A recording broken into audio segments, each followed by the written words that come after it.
LeBron James spoke to the media yesterday for the first time since Daryl Morey's October 4th tweet made headlines. LeBron declined to comment about the politically tense situation in China right now, but did talk about how Morey's tweet has affected the relationship between China and the NBA, its owners, teams, and players. I don't want to get into a word or sentence feud with Daryl. Morey, but I believe he wasn't educated on the situation at hand, and he spoke, and so many people could have been harmed, not only financially but physically, emotionally, spiritually. So just be careful what we tweet and we say and what we do. Even though yes, we do have freedom of speech, but there can be a lot of negative that comes with that too. Now, LeBron was immediately met with criticism and went on Twitter to add context to his comments and, quote, clear up the confusion, adding that he is not discussing the substance of the situation. So, Shannon, do you like that he said this? I don't. And Skip, I would have thought the Daryl Morey tweet was 11 days old. And so LeBron James had 10 days to think about, contextualize, and come to how he want to verbalize his response, knowing, excuse me, that he was going to get asked this question. Mm-hmm. And what we didn't show is that LeBron says that you guys, you know me, follow my career, you know that normally when I speak on a topic, I'm informed, I'm educated. And that's how I approach it. Okay, he says he's not going to speak on this topic because he hadn't followed it that closely, so he's not informed, he's not educated. So if you're not informed and you're not educated, how do you get to call someone else uninformed, uneducated? Because for you to call someone that, you need to be educated on said topic. As what he called the substance of it. Right. Yes. Mm-hmm. For me, and I think where he got the blowback, the thing that separated LeBron James from Michael Jordan is that LeBron James would take a stance. I agree. And did not care about the financial impact. Mm-hmm. And then in this situation, he said it could impact financially, emotionally, physically. Even which is spiritually, but go ahead. That's where the pushback came from. Mm-hmm. It's like, hold on, wait a minute, Brian. You don't think when you took the stance about Trayvon Martin that someone stopped wearing LeBron shoes? You don't think when you got on stage with Hillary Clinton? Because if you think everybody that LeBron, you know, there are Republicans and people that like President Trump that bought LeBron James shoes. So anytime you take a stance, it's not going to be popular with everyone. But that didn't bother him. This situation seemed to have bothered him for some reason. We know the reason, Skip. We know that the financial, China spends a lot of money with the NBA. 10%, we're reading 10%, and they say the next 10 years it's going to go up to 20%. He mentioned he's gone to China 15, 20 times. Not only him, all the KD, Steph Curry, James Harden, Russ, all these guys are big international. They got over 1 billion people over there. 3 times the population of the U.S. So you can understand the influence that the favor that they curry with the NBA. But I don't like this, Skip. I don't like that. Yeah, anytime you say something, your words have consequences. But Daryl Morey, and I'm not, like I said, I'm, you know, what Daryl said about the democracy and China and Hong Kong, a lot of people don't know, and so I don't want to get into the minutia up underneath this, Skip, but I disagree with LeBron said for this. If you're not informed on a topic and you're not educated on a topic, don't say someone else is uninformed or uneducated because you don't agree with what they said. Just say, hey, that's Daryl's stance. I don't agree with it, and keep it moving. But when you say he's uninformed, he's uneducated on a topic, and then says, you know, a lot of people, and hey, I don't believe, now it could happen, I don't think China wants, you know, you do something to the basketball team because we're already, you know, China and the U.S. is already going here. We got a trade war going on. We already think that they're intellectual property thieves. So the last thing that China wants to do is do something to some of our most important public figures, athletes, and have it blow up on a world stage. But I'm going to disagree with LeBron and Skip. I don't disagree with LeBron very often. You don't. But in this situation, I'm going to have to disagree, and I don't like what he said. I don't like the way he verbalized it. And he tried to clarify it, and I get what he's saying, but it didn't come out right. And I thought after 10 days, he'd have a better, he could have shaped it, framed it a lot better than what it came out. Okay.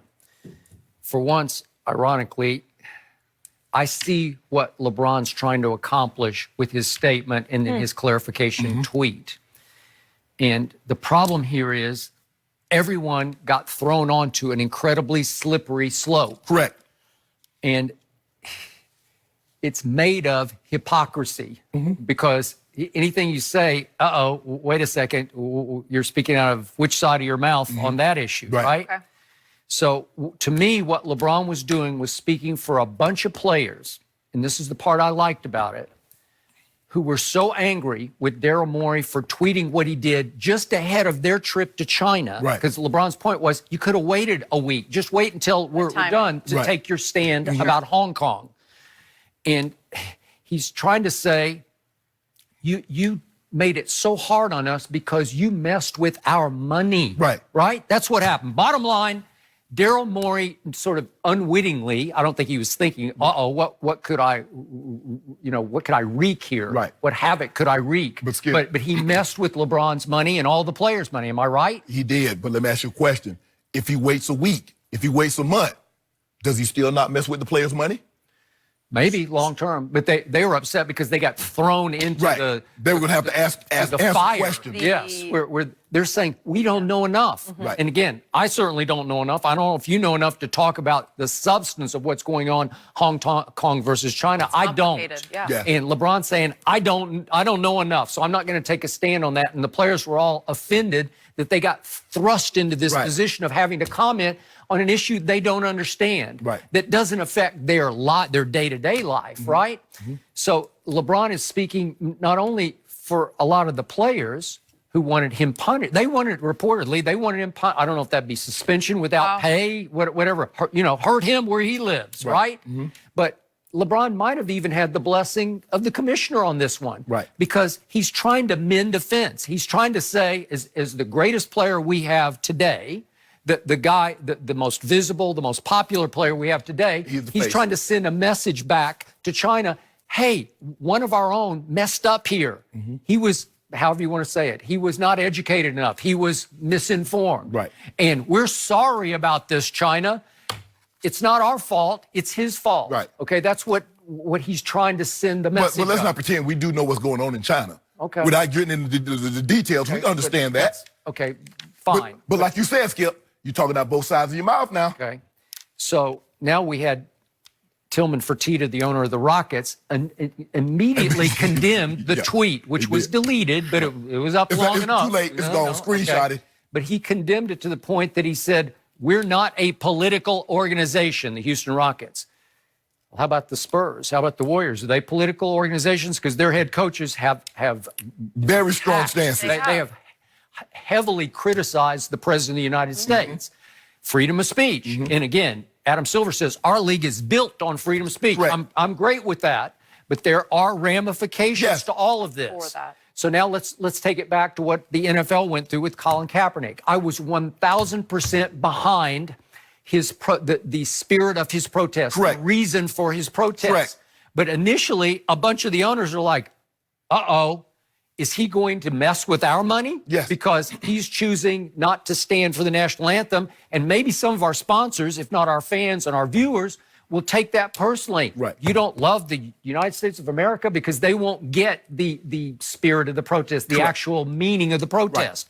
So remember, that was the initial pushback was, you're messing with our money now. We get, they don't even want to know about the issue because they don't really care about the issue because it doesn't really involve them. That is You made that point 1,000 times. Correct. Now, Colin was messing with his own money because he was risking a lot, and we saw what he lost, right? And that's the thing, Skip. When you speak, when you words freedom of speech or you have a protest, Colin Kaepernick had the right to protest. Absolutely. But you have to understand the ramifications that come along with your protest. Consequences. And what? Subsequently, he's been whiteballed. So you have to understand, Daryl Morey, whatever your owner, Fertitta Tillman, decides to do with you, you must understand. Consequence. Whatever the NBA, if they decide to punish you, you must understand. Agreed. Those are ramifications that come along with that. Okay. So did the ratings or did some sponsors back out? Did it hurt the NFL's money? originally, 2016, 2017. It was never conclusively proven to me that it really hurt, but there was a lot of fear of it. The ratings did dip a little bit, but I'm not so sure it had 1 or 2 games and then. Okay. So again, I'm not sure that actually had that impact that was feared. Right. But I get the fear because every time you do speak out, and now we got Popovich, Steve Kerr speaking out against the president. Well, is it messing with the NBA's money? Have some sponsors gotten a little queasy about that? Right. Maybe. Okay. So there some are fans. Okay. Some fans. I mean, some fans. Some. I mean, everybody that goes to San Antonio games are not liberal or independent or Democrats. Or everybody that lives in California. It's a pretty conservative area. In Texas, you think they normally vote red. In California, don't think just because you live in California, everything is blue. Because it's not. It's not. Yes. Okay, it's not. So yet in the end, it's ironic again that I appreciate LeBron's just trying to mend a fence here for everybody's sake.